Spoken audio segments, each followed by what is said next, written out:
If you think about the great preachers of old, or those who had such an impact for Christ upon their world, you may think of them as very religious men, But some of that is just looking back and seeing things the way they were in their own day. For instance, you read the Puritans, right? These and thous. You know what I'm saying? You think, man, that's holy speech.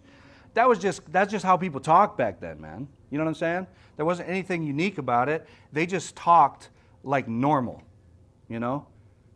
And the greatest ministries, the greatest gospel preachers, the most shining, brilliant Christians of all time have always been those who take the common things of life, can speak in normal language, who think for themselves, right?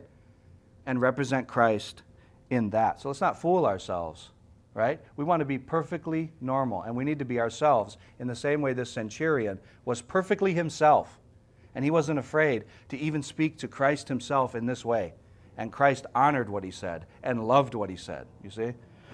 It said about Charles Spurgeon that, he would ride around in his carriage with his hat and an unmentionable in his mouth, and it said he was the most unreligious man you could imagine. You know what I'm saying? But it wasn't just him. The Puritans were like that too. They were just perfectly normal. We want to be distinct in our morals and our spirituality, but we need to be ourselves, beloved. And this is very important.